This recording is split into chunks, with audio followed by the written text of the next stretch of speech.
go. We're gonna hit her with a promo. Hey guys, what's up?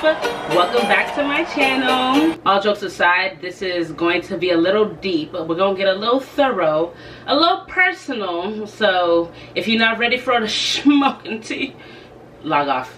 But if you're ready to keep it a stack and to keep it real, stay tuned. So on today's episode, I have a very special guest here with me, someone very close and dear to my heart, Tiana. Cue the applause, cue the applause. Hey guys. So I know you guys are probably wondering what they about to talk about. Well, as you can probably see from the title, sometimes reality does get difficult to deal with, and so we're just going to be sharing our personal experiences and showing how sometimes you don't have to use certain things to fill the voids or certain outlets to deal with like things that are going on in your life, and what we find is the answer and what brings us solace and peace. And so stay tuned guys, it's gonna get a little thick in here. Don't clown me if y'all see me tear up. What's your outlet when things are going wrong? How do you deal with it? Personally, the only thing that I found that was not even really helping me was alcohol. My parents, they use and abuse alcohol, or have abused alcohol for some time.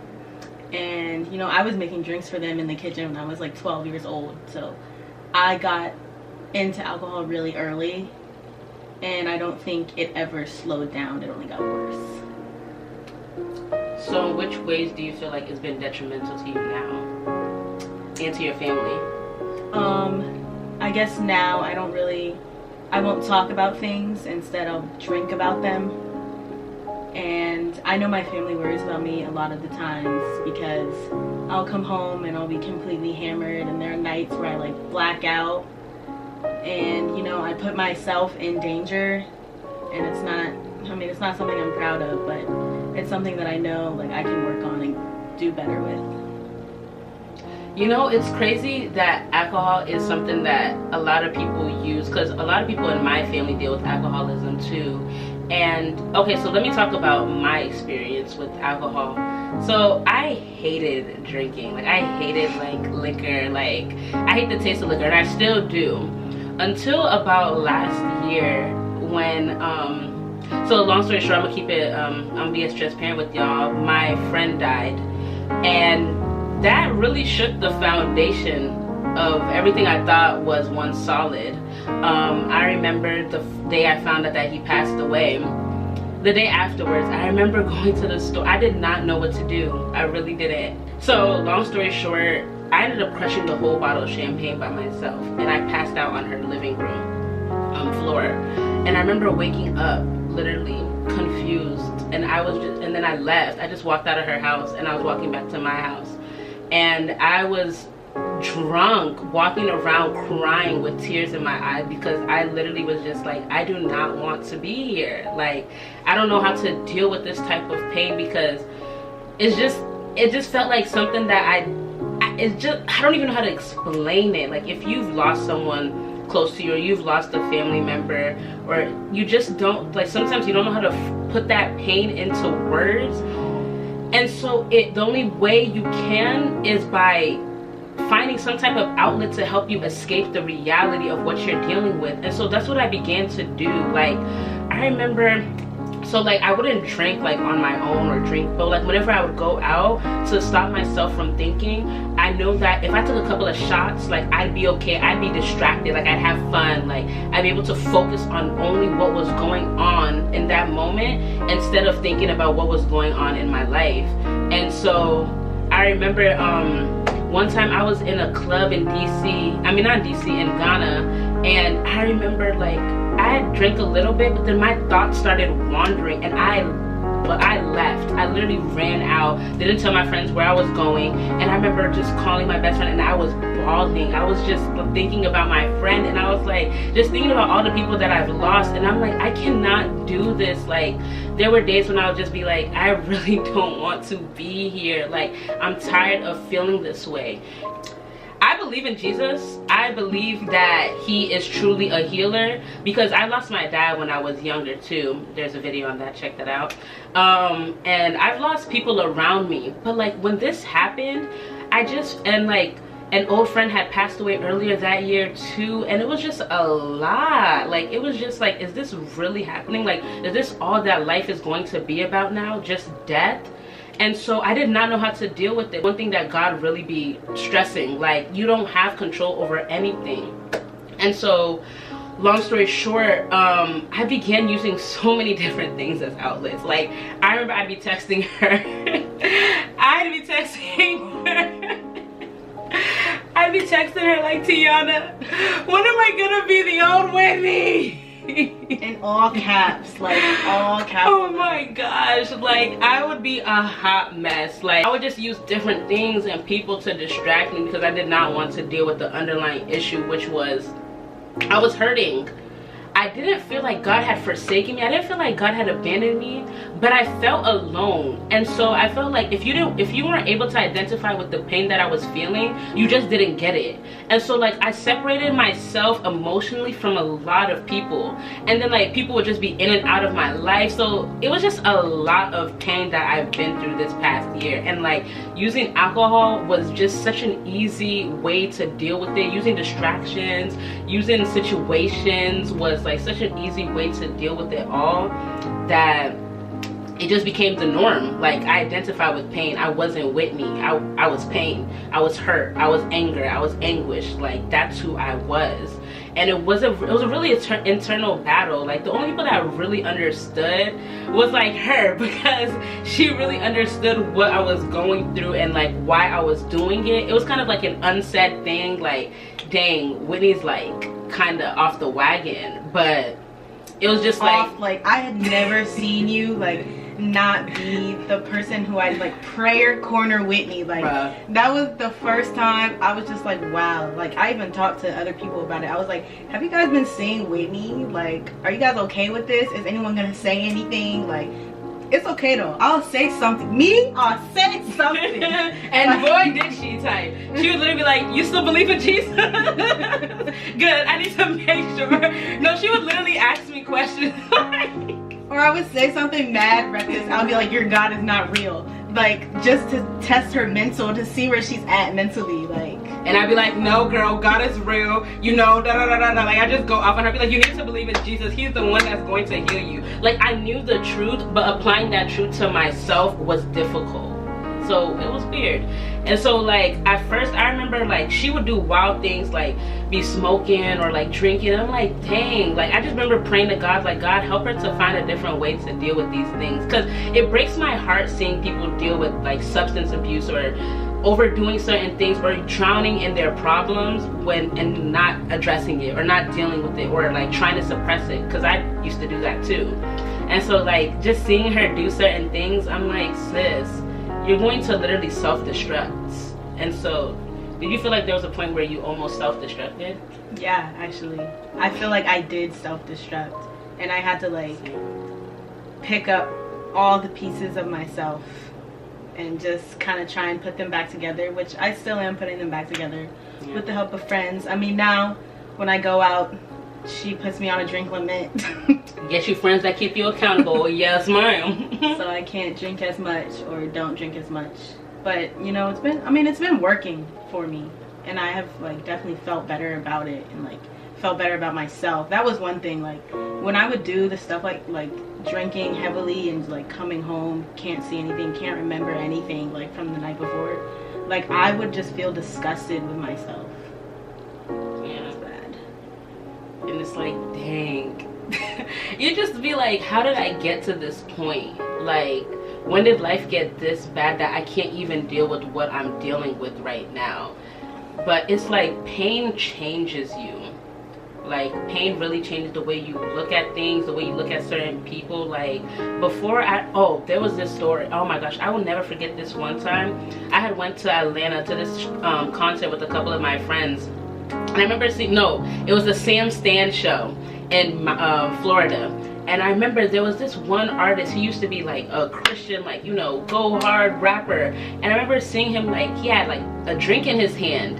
And I remember my friends explaining to me, like, yeah, like he backslid, like he does not believe in God anymore, like that, and like stuff like that. And I remember my heart like physically breaking. I was just like, how? Like, how do you turn back to the things that God delivered you from? Like, how do you go to a life that is not fulfilling? Like, you're only feeling that temporary void. But now looking at what I've been through this past year, I was like, I get exactly how. Like, it's easier than you think it is. It really is. Like, to slip into patterns that you didn't even think you would find yourself in. But like in that moment, I kind of judged him because, no, I actually felt more empathetic towards him, because I was like, how could you do that? Like, I remember going home and praying for him. Like, I was just questioning. I was asking my friends, I was like, how? Like, especially not alcohol or like drugs. Like, it would just throw me off when I would see like Christians like hitting a J or like drinking and like just like chugging. I mean, I don't think anything is wrong with drinking, but like drinking to get drunk, like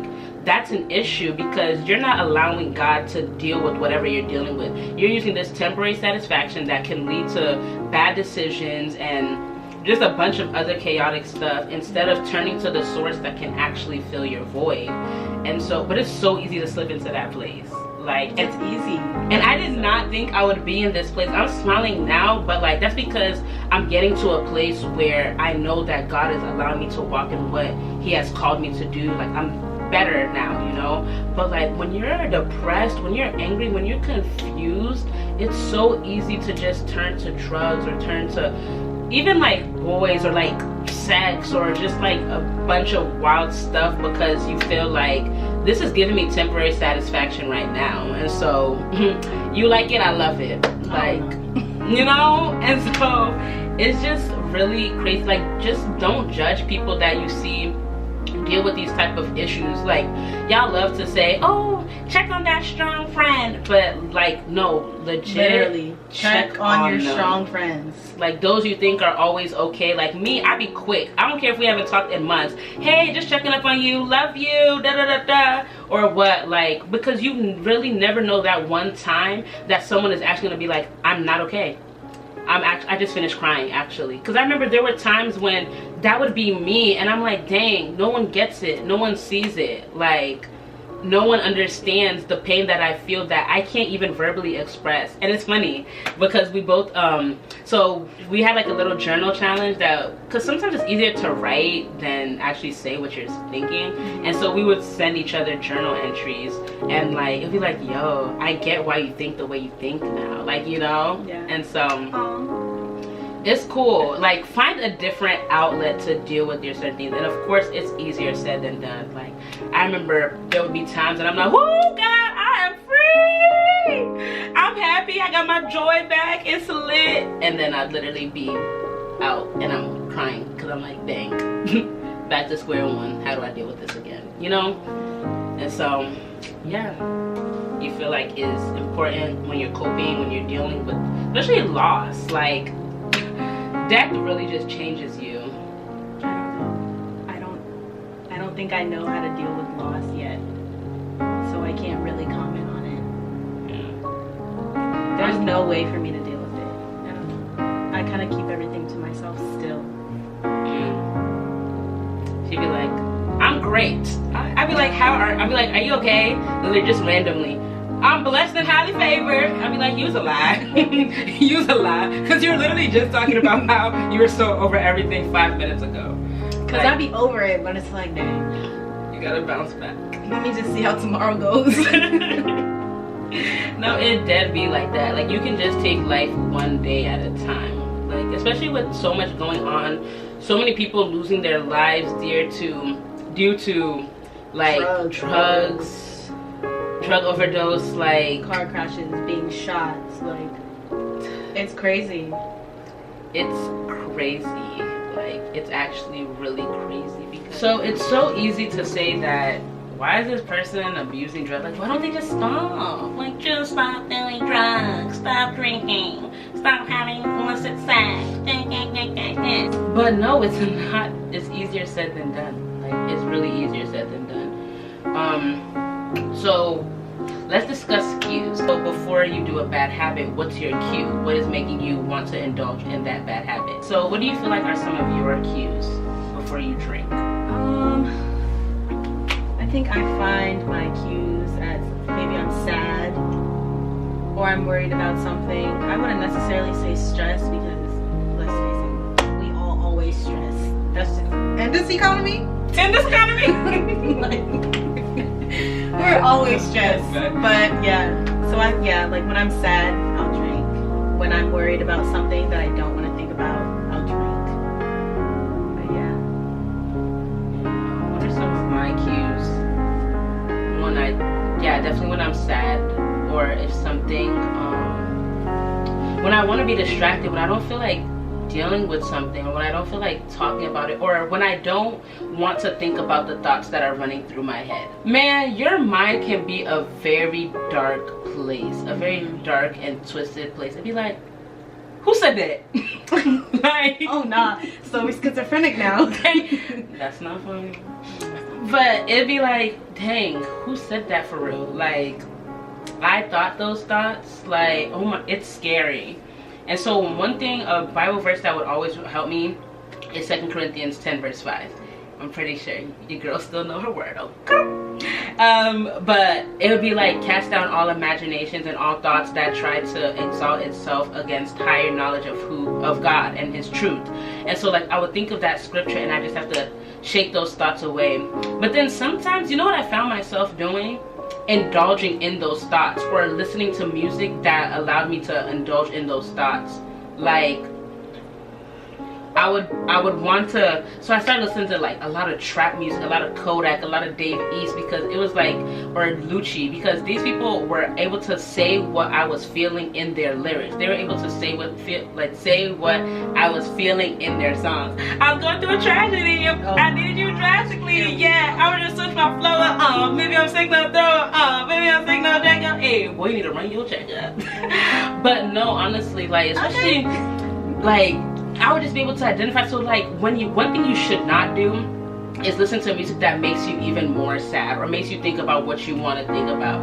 It's like sometimes it helps, but sometimes it just makes you feel worse. Like, I feel like sometimes that's what you need, you know, to get a good emotion or something out, you know. Yeah, because oh my gosh, like if you know me, you know I love Stormzy. Like his last album, Gang Signs and Prayers. Stormzy, we gonna meet one day in it, fam. Yeah, you know, GH9, UK to the world in it, fam. But your accent is terrible. Like your accent is terrible. Oh, take a piss, man. Okay. And so when his album used to help me so much. I remember I would just be in my car listening to Lay Me Bare or Don't Cry For Me or Blinded By Your Grace. Woo! And I would just be like just crying because he was saying everything that I was feeling. Like, and to know that someone identified with the pain that I was feeling made me feel good though, because it was like, dang, I am truly not alone in this. And if he was able to find an outlet, music, to help him get over what he was dealing with, then like there's still hope for me too. And like Blinded By Your Grace, he was talking about God, and I'm like, God, I know your girl is a mess right now, but we pulling it together, we gonna make it through. And so what do you think would be a good outlet instead of the norm, instead of using bad habits? What would I do instead of drinking? You write? Yeah, I guess I could invest more time in writing or making the videos that I start and don't finish. Creative, maybe. But it's like you said before, like it's easier said than done. Like especially when someone is telling you like, oh, just stop, but you're not offering me any other alternatives. You know what I'm saying? Like you can't just say just stop. Like give me something in order for me to stop. Yeah. It's like a give and take situation. It's like when you give yourself to Christ, you're giving God all the ugly, and in exchange he's giving you holiness, peace, righteousness, joy, all that. So it's like you can't just tell me, dang, like just get it together. Like, okay, how? And I feel like that's what a lot of people do, including Christians. It's like, oh, just pray about it, just do this, you'll be fine, you'll do this. What? no, I'm not fine, and I don't think I will ever be fine in that moment. Don't you get it? That's why I'm drunk. Oh goodness. Do you not understand? Like, you don't get it? That's why I'm drunk. You know, son. Yo. And I'm saying this because I used to be those type of people. Like, I would just be like, it's not that difficult. Just pray on it. Just read your word. Like, and I got a scripture for that. You know. But no, like dead. But like when me and Selena used to come into your room after a long party-filled night, I would be wasted. I would come into Whitney's room, my sanctuary, her all white room with the prayer corner, and then there was this like chair that was just literally right in front of her bed. And scriptures all over my wall. And it just felt like a therapy session, you know? Maybe I just needed somebody to talk to. I don't know. Bruh. And she would just be lit, and I would just be like, oh Lord Jesus, please help this girl. Like, I loved her though, because it's like, oh, like I have a soft spot for broken people. Like, if you, I literally broken. So I'm broken. We're all broken a little inside. It's just Jesus that repairs us. Yeah, but like you have soft spots for the really broken, so I must have really been broken. But I realize me thinking that I can help everybody, but I be needing help my own self. Like we're all Nemos. Bruh. Oh my gosh. A little not working. Not working fist. I'd be like, dang it, I'll give you my fin in like exchange for yours. And that's what just be leaving me. But yeah, like, but that's not the way to handle people in those type of situations, because I remember, like, there's certain things that you know how you always have certain friends that you could talk to about certain things that understand certain things. And so it's like, it would be easier for me to talk to her, or like talk to her that deals with like something that's similar to what I was going through, because it's like she'll give me a realistic approach on dealing with it. Like, all right, let's write or spend this time doing this instead of like thinking about this. Like, or she just let me vent, like, okay, like I'd be like, F the devil, he's a mother effing B, I hate him, why do you have to take my friend away? And I'm laughing, but like I was being so, like, I would be typing that like with tears in my eyes, because I just be like, dang. And it's like, she'd be like, okay, all right, like I hear you, I understand you, but like, what are you gonna do now? Like, how are you going to deal with it? Like, you can't self-destruct, you know? But it's like, she was really patient with me. Like, cause child, let me tell y'all, my friend passed away, like, and that's why I'm doing this video now, because this was the month where my life plummeted. Okay, my life did not plummet. My life did not plummet, but like, spirituality and stuff like that. It did a 180. A 180, yeah. Okay, I'm totally gassing. I only say that I wilded out because I know who I am. And if you know who I am, you'll understand why little certain things that I did or say was kind of OC, because I'm really not an OC person. At all. Especially once I met Jesus, it was like, Kumbaya, my Lord. It was like you couldn't get her to do anything that was outside of like God's path for her. Literally. Like, and it's literally only by God's grace. Like, I'm laughing, but it's literally only God's grace that I'm still here, because I be looking at like the things that I was doing, and like I said, I wasn't doing anything wild, but for me it was just wild. Like, in certain situations I'd be in, I'd be like, what do you think? Like, huh? Like, especially this past summer. Oh, don't give me that. It's okay, we have the videos.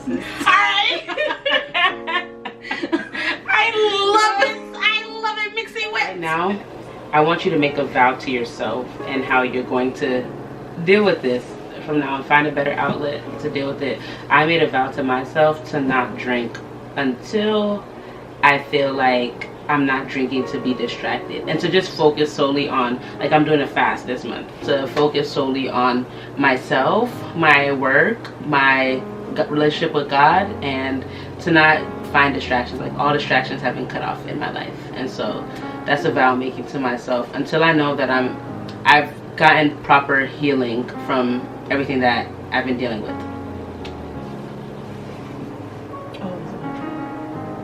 What would you like to share with the class?